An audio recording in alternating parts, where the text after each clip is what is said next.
అందరికీ నమస్కారం అండి. కొంచెం లేట్ అయింది, క్షమించండి. ఎందుకంటే మా ఐశ్వర్య రాజేష్ కూడా రావాలి అని చెప్పి, కానీ నీ మీద వెయిట్ లేదు. అందరం ఉంటే బాగుంటుంది అని. డైరెక్టర్ గారు రాలేకపోయారు. ఈరోజే సెన్సార్ అన్నమాట, అక్కడ కేరళలో ఉన్నారు, అందువల్ల రాలేకపోయారు. అందువల్ల మనం అందరం ఈ పిక్చర్ గురించి మాట్లాడడానికి కరెక్ట్గా అందరూ ఉండాలి అని చెప్పేసి అనుకున్నాం అనమాట. మలయాళం పిక్చర్ల గురించి అందరూ ఎదురు చూస్తున్న అటువంటి పిక్చర్లే మలయాళంలో చేస్తున్నారు ఈ మధ్యన. అందులోనూ టొవినో పిక్చర్స్ మీరు అందరూ ఎట్లాంటి పిక్చర్స్ తను చేస్తున్నారు, అవన్నీ ఏమో ఒక భాష ఆ ఒక పరిధిలో ఉండిపోవటం లేదు. మనం అందరం గర్వపడగలిగే సినిమాలు మలయాళం నుంచి వస్తున్నాయి. ముఖ్యంగా ఇక్కడ కూర్చున్న ఆర్టిస్టులు అందరూ అందులో భాగమై ఉన్నారు. 2018 అయితే ఆస్కర్కి కూడా వాళ్ళు చూశారనమాట.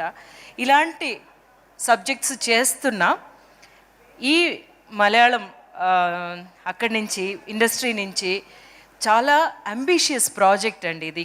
మీకు చూస్తుంటేనే తెలుస్తుంది అనుకుంటాను. చాలా అంబిషియస్ ప్రాజెక్ట్ అనమాట. ఒక కొత్త డైరెక్టర్ అని చెప్పి అనుకున్నా కూడా ఆయన 8 సంవత్సరాలు ఈ పిక్చర్ గురించి, అంటే అంతకుముందు ఈ కథ మీద కూర్చుని ఆయన డైరెక్ట్ చేయాలి అనుకున్నదంతా చాలా పెద్ద జర్నీ అయ్యి ఉంటుంది. కానీ ఈ పిక్చర్ వర్క్ చేయడం స్టార్ట్ చేసి, ఆయన కథ మీద వర్క్ చేయడం స్టార్ట్ చేసి 8 సంవత్సరాలుగా చేస్తున్నారు ఆయన. కానీ ఇట్లాంటి ఒక 3 కాలాలు అనే ఒక కథని తీసుకోవడం, ఆ కథ ఒక కథానాయకుడు డెఫినెట్గా తన భుజాల మీద భరించగలడు అనే ఒక ఆర్టిస్ట్ని నమ్మడం. కానీ ఇదేమో ఇంకొంచెం టైం పట్టడం ఈ పిక్చర్కి మంచిదయ్యింది అనే అనుకుంటున్నాం అనమాట. ఎందుకంటే టొవినో ఈ లోపలేమో మిన్నల్ మురళి చేశారు, 2018 చేశారు. ఇలాగా చేసిన తర్వాత ఈ ఏఆర్ఎం అజయ్ అంటే రెండాం మోషణం, మలయాళంలోనేమో అది మీకు అందరికీనేమో ఇది తెలుగులో చెప్పాలంటే అజయ్ గాడి రెండవ దొంగతనం. సో ఈ టైటిల్లోనే తెలిసిపోతుంది కదా, ఏదో కథ చాలా ఇంట్రెస్టింగ్గా ఉంటుంది. అదేంటి అయితే మొదటి దొంగతనం ఏమిటి, రెండవ దొంగతనం మాత్రమే చెప్పడం ఏంటి, దీంతో మానేస్తాడా, ఇది అదనమాట. ఈ 3 క్యారెక్టర్స్ మీరు చూసారంటే తనే చేశాడా అనే ఒక విధంగా ఆశ్చర్యపోయేటట్టు అన్నమాట యాక్చువల్గా డిజైన్ చేసింది. అంటే రూపం మాత్రమే కాదు, ఒక్కొక్క క్యారెక్టరైజేషన్ అన్నమాట. ఆ క్యారెక్టర్ కథ జరుగుతున్న కాలం వేరే అయినా సరే ఆ క్యారెక్టర్ తత్వం ఉంది కదా, అది చాలా చాలా డిఫరెంట్ అనమాట. అంత ఎంటర్టైనింగ్గాను ఉంటుంది, మనల్ని ఏమో అలరించే క్యారెక్టరైజేషన్స్ ఉన్నాయి అందులో. యాక్చువల్గా చూసుకుంటే అజయన్ క్యారెక్టర్ ఏమో చాలా పాపం. ఈ అజయన్ క్యారెక్టర్ అనమాట నా కొడుకు, ఓకేనా. కానీ ఇదే మన టొవినో చేసిన ఇంకొక క్యారెక్టరు మా నాన్న, అలాగే ఇంకొక టొవినో మా తాత.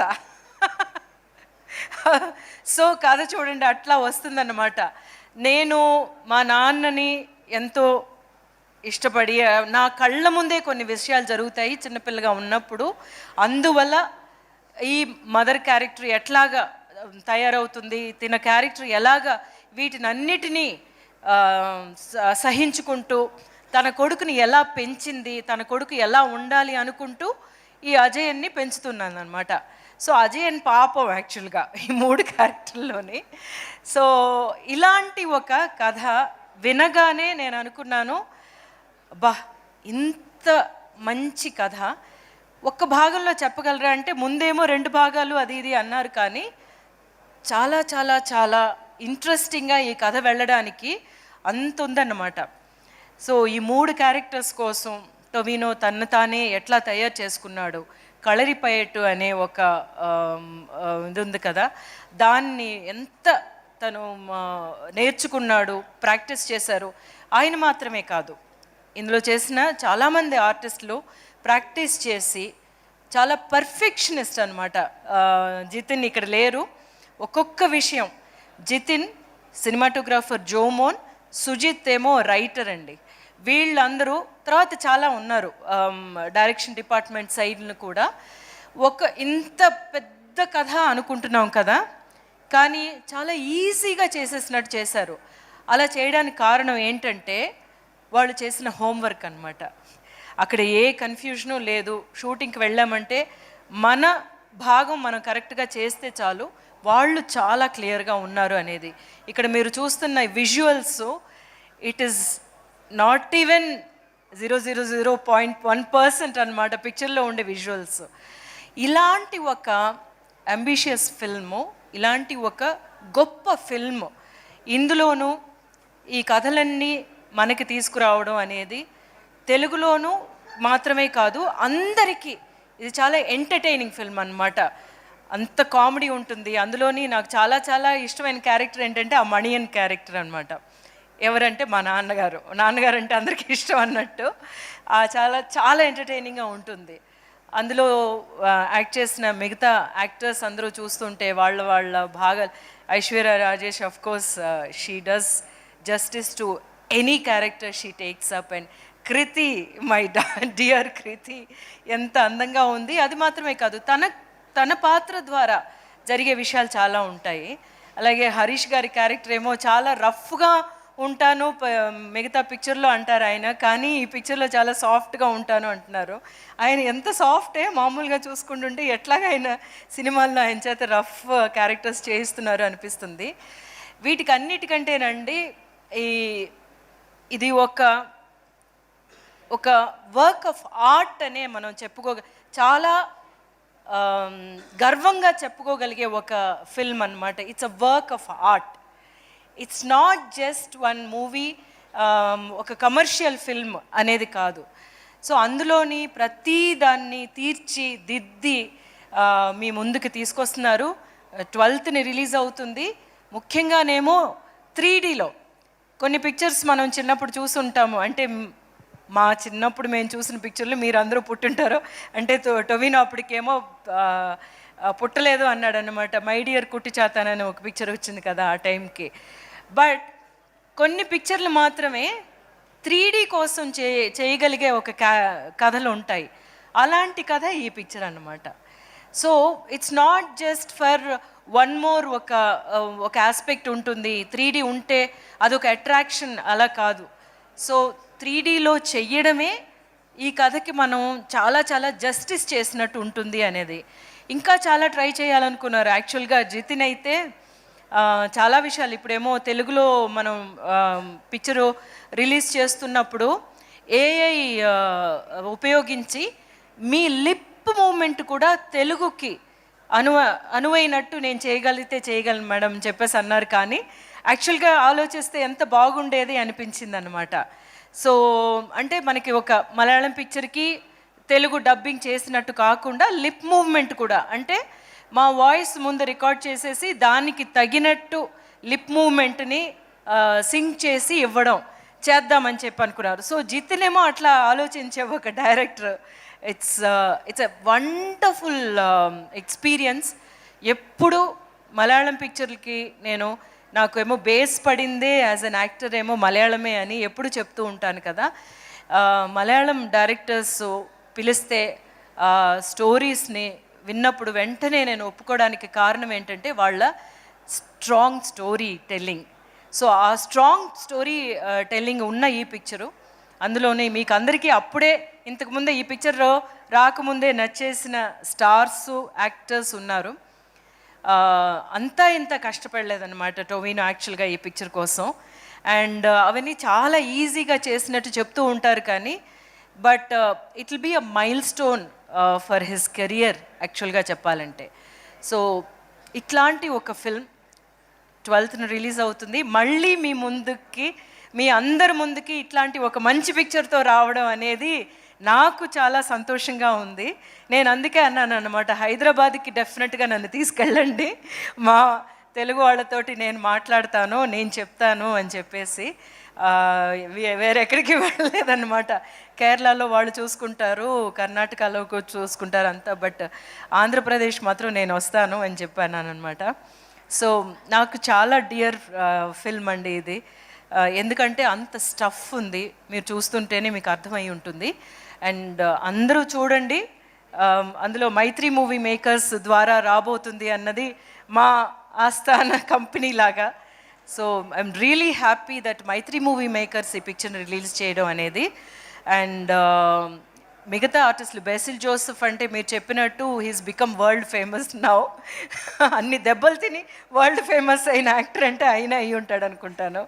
సో వీళ్ళందరూ కలిసి, అంటే ఆయనే ఒక హీరో, ఆయనే ఒక డైరెక్టరు, కానీ ఈ పిక్చర్లో ఆయన ఒక క్యారెక్టర్ చేస్తున్నారు.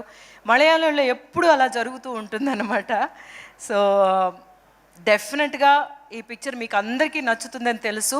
మళ్ళీ వారమో లేకపోతే 10 రోజుల తర్వాత వచ్చి కలిసినప్పుడు మీరే చెప్తారు ఎట్లా ఉంది ఈ పిక్చర్ అనేది.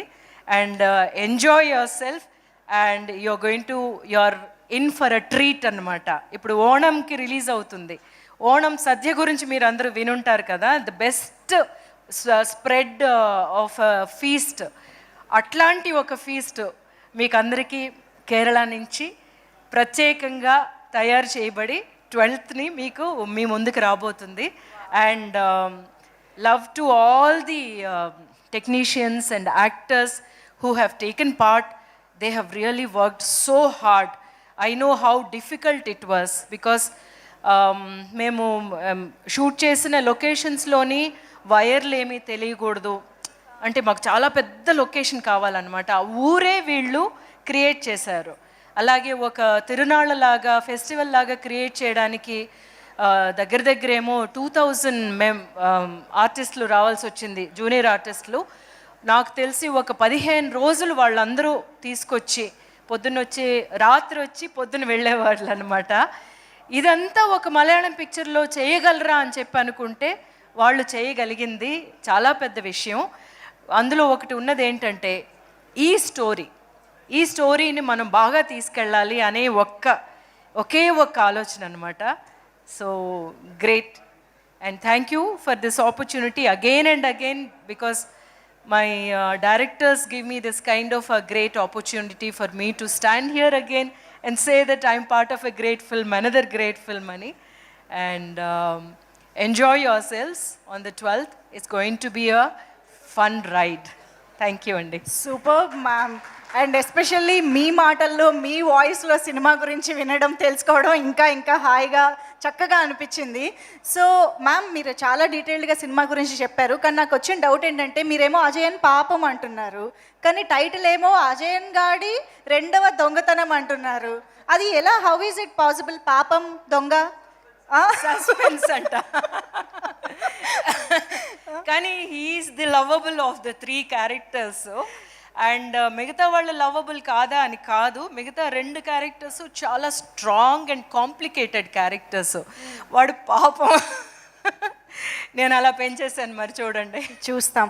మీరు మదర్ రోల్లో చేశారంటే డెఫినెట్గా మేము ఆ ఎమోషన్కి కనెక్ట్ అయిపోతాము. కానీ మ్యామ్, ఒక్కటి తెలుసుకోవాలని ఉంది, ఇప్పుడు ఒకే యాక్టర్ని ఫాదర్గా సన్గా, అది ఎలా ఉంటుంది ఆ ఎక్స్పీరియన్స్ ఆన్ సెట్ చూడడం అని? అంటే థ్యాంక్ఫుల్లీ ఫాదర్గా చేసినప్పుడేమో నా చిన్న క్యారెక్టర్లో యాక్ట్ చేసిన పాప అన్నమాట చేసింది, థ్యాంక్ఫుల్లీ. అండ్ నేను తనతో టొవినోతో చేసినప్పుడు నా కొడుకుగానే వాడిని ఎప్పుడు తిడుతూ ఉండే, ఎప్పుడు అమ్మలందరూ తిడుతూ ఉంటారు చూసారా, అలాంటి అమ్మేనమాట.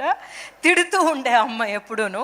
అంటే తన కోసం అంత బాధ ఉంటుంది, నా కొడుకు బాగుపడాలి, ఎట్లాంటి చెడ్డదారిలోకి వెళ్ళకూడదు.